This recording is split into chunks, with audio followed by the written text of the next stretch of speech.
Hola y bienvenidos a esta nueva inmersión en la historia de la Iglesia. Hoy viajamos a un periodo que, bueno, a menudo pasa un poco desapercibido, pero que es crucial, ¿eh? El pontificado de San Félix IV, allá por los años 526 a 530. Mm. Tenemos un análisis muy interesante de un anexo especial de Civic ODM, que describe esta época no como un tiempo de grandes polémicas o nuevos concilios, sino, y esto es lo curioso, como un silencio teológico fecundo. Efectivamente. Y esa es un poco la misión que tenemos hoy, ¿no? Ver qué significó realmente eso de silencio fecumbo. Porque no era un vacío, ni mucho menos. Era, digamos, un tiempo de asimilación profunda. Ajá. Las grandes verdades de fe que se habían definido antes, ¿sabes? En Nicea, Éfeso, Calcedonia, pues empezaron a calar hondo de verdad, a ser vividas por la gente de a pie. Queremos ver cómo la teología bajó de los libros a la vida. Exacto. El material que manejamos se centra justo en eso. Cómo vivieron los fieles esas definiciones a veces tan complejas, ¿no? Cómo se reflejó todo eso en la liturgia, en la devoción personal, en el día a día. Vamos a meternos de lleno ahí. Pues sí. A ver, para ponernos en situación, veníamos de siglos muy moviditos, teológicamente hablando. Pensemos en las grandes herejías que cuestionaban quién era Cristo, el arrianismo que negaba que fuera totalmente Dios, Claro. el nestorianismo que lo partía como en dos, el monofisismo que mezclaba sus naturalezas divina y humana. Después de los concilios que, bueno, pusieron los puntos sobre las íes, hacía falta un respiro. Un tiempo de pausa, digamos. Un tiempo para que esas verdades respiraran, sí, para que la Iglesia las asimilara no solo con la cabeza, sino vitalmente. Sino más bien el de ser un buen guardián, ¿no? Un custodio de lo que ya se había recibido. Exacto. Su tarea fue asegurarse de que esas verdades gordas, que Cristo es Dios, que es hombre y Dios a la vez, no se quedaran en frases complicadas para teólogos. Que llegaran a la gente. Eso es, que informaran la oración, la piedad, la vida de la comunidad, que pasaran, como dice muy bien La Fuente, de los libros al corazón de la Iglesia viva. Ese es el punto clave, me parece. Y podemos ver cómo cada gran concilio se fue digiriendo, por así decirlo. Empecemos por Nicea, el del 325, el que dijo alto y claro, Jesucristo es verdadero Dios. Ujú. ¿Cómo se notaba eso en la práctica? Más allá de que los curas lo predicaran, claro. ¿Cómo lo vivía el cristiano de la calle? Las fuentes hablan del credo, obviamente. Sí, pero ojo, no como recitar una lección aprendida. Cuando la gente decía en misa, Dios de Dios, luz de luz, Dios verdadero de Dios verdadero, era una confesión sentida, ¿sabes? Un acto de adoración que plantaba cara a cualquier duda sobre Jesús. Entiendo. Y esto se veía en el arte, por ejemplo. Esa imagen más sencilla de Jesús como el buen pastor empieza a evolucionar, a dar paso al Cristo Pantocrátor. El Pantocrator, recuérdanos un poco qué es esa imagen. Pues es esa representación tan potente, tan majestuosa de Cristo como Señor Todopoderoso, Rey del Universo, la que suele estar en las cúpulas o en los ábsides de las iglesias Ah, antiguas. sí, sí. Es una imagen que irradia divinidad, poder. Es Nicea hecho imagen, podríamos decir. Y además, en la liturgia se generaliza llamar a Cristo Kyrios, Señor. Que no era un título cualquiera. Para nada. En ese mundo judío y greco-romano, Señor era un título reservado a Dios. Así que llamar a Jesús Señor era una afirmación teológica muy, muy fuerte. Entendido. Y la catequesis para el bautismo también insistiría en esto, supongo. Fundamental. Se insistía mucho en bautizar en el nombre del Padre, y del Hijo y del Espíritu Santo, recalcando que los tres son igualmente divinos. Se recordaba mucho el principio del Evangelio de Juan. En el principio existía el Verbo, y el Verbo era Dios. Nicea no era teoría, era la base de todo. Vale, pasemos entonces a Éfeso, año 431, el concilio que proclamó a María como Theotokos, Madre de Dios.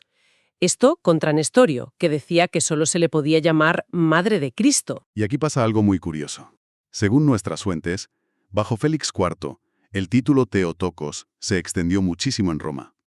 Pero lo interesante es que esta devoción a María no era solo, digamos, un detalle piadoso. Se convirtió en una especie de herramienta popular para defender la fe en la Encarnación. ¿Cómo? ¿Defender a Cristo a través de María? Explica eso un poco. Pues sí, tal cual. Honrar a María como Madre de Dios era la forma más clara y directa que tenía la gente para afirmar que ese niño que nació de ella era de verdad Dios hecho hombre. Ah, Claro. Era como un escudo contra las ideas que separaban lo divino y lo humano en Jesús. Por eso vemos que se empiezan a construir más iglesias dedicadas a la Virgen. El ejemplo más famoso es Santa María la Mayor en Roma, que se levantó justo para celebrar esta maternidad divina. ¿Y esto también entraría en la oración de la Iglesia? ¿En la liturgia? Por supuesto, oraciones como la antiquísima «Bajo tu amparo nos acogemos, Santa Madre de Dios», el «Subtum Presidium», que ya existía pero que cobró una nueva fuerza, una nueva difusión. Ujú.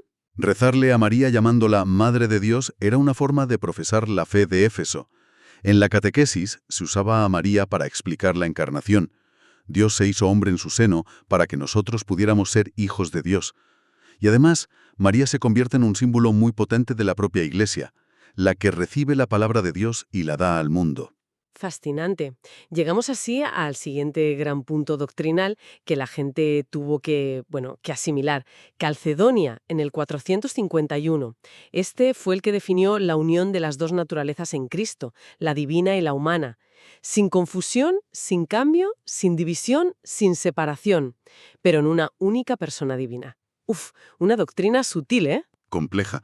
¿Cómo se hizo vida esto? Pues una de las maneras principales fue a través de la Eucaristía, de cómo se entendía y se vivía la comunión. Ajá. Se recalcaba mucho que al comulgar no recibías un símbolo, ni solo una parte de Cristo, solo lo divino o solo lo humano, no.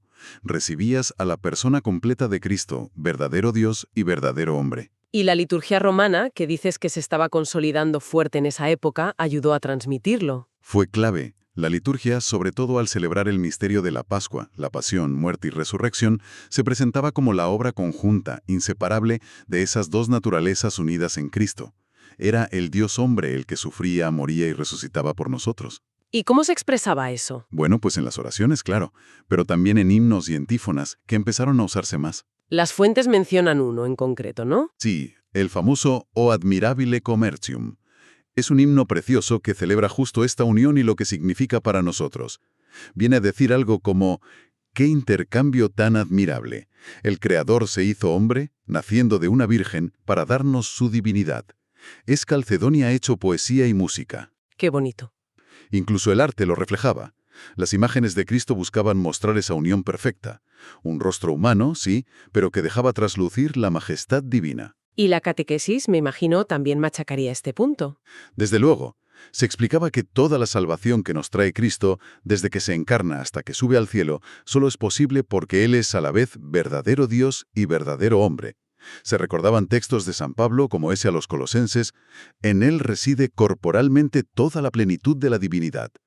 La fe de Calcedonia se rezaba, se cantaba, se veía y se explicaba. Todo esto nos lleva a una idea central que las fuentes subrayan para el pontificado de Félix IV, el papel de la liturgia como una auténtica escuela de la fe.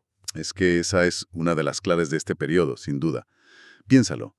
En una sociedad donde la mayoría no sabía leer, donde los libros de teología eran para unos pocos, la misa del domingo era el principal sitio donde se aprendía la fe. Claro. La fuente lo dice muy bien. La liturgia era el catecismo vivo del pueblo cristiano. Exploremos eso un poco más.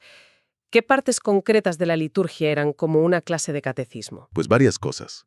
Por ejemplo, las colectas, esas oraciones que dice el sacerdote al principio de la misa en nombre de todos. En esta época se escribían con un contenido doctrinal muy claro, resumiendo el misterio del día. La misma plegaria eucarística presentaba la comunión como esa unión íntima con Cristo, Dios hombre. Y lo que decíamos, los himnos, las antífonas, las lecturas que se escogían, todo estaba pensado para grabar en la mente y en el corazón de la gente las verdades centrales. Es que es fascinante imaginarse a esa gente, domingo tras domingo, absorbiendo teología casi sin darse cuenta, ¿no? A través de los sentidos, oyendo, cantando, viendo los gestos, oliendo el incienso. La liturgia no era solo un rito, era su conexión principal con estas ideas tan profundas. Y parece que Félix IV lo vio clarísimo. Su manera de guardar la fe de Calcedonia no fue tanto escribir él mismo tratados, sino potenciar una liturgia que hiciera que la gente rezara esa fe, la cantara, la viviera en comunidad, que la doctrina se hiciera oración y celebración. Y esta fe que se vivía en la liturgia se quedaba ahí, entre las cuatro paredes de la iglesia, o salía a la calle. Salía, sin duda. Las fuentes describen una espiritualidad muy encarnada, muy consciente del valor del testimonio. Incluso hasta el martirio. Ajá. La veneración a los mártires, que era súper popular en Roma, piensa en San Pedro y San Pablo, San Lorenzo, Santa Cecilia, San Cosme y San Damián, no era solo recordar a héroes del pasado, se entendía como una forma de participar hoy en el misterio de Cristo encarnado, que sufrió, murió y resucitó. Venerar a un mártir era conectar con eso. Has mencionado a Cosme y Damián, que eran médicos. ¿Tenía algún significado especial el culto a ellos? Sí, y muy conectado con la fe de Calcedonia. Cosme y Damián, los santos médicos que curaban gratis, los llamaban anárgiros, simbolizaban el poder sanador de Cristo, que salva a la persona entera, cuerpo y alma. Entiendo. Esto reforzaba esa idea de que el cuerpo es importante, algo que Calcedonia había defendido al afirmar que Cristo tuvo un cuerpo humano real. Curar el cuerpo también era parte de la salvación. De hecho, Félix IV les dedicó una basílica importante en pleno foro romano. Y aparte de la devoción, se veía esta fe en la acción, en lo social. Totalmente. La caridad activa, el ayudar a los pobres, a los enfermos, no se veía solo como ser buena persona.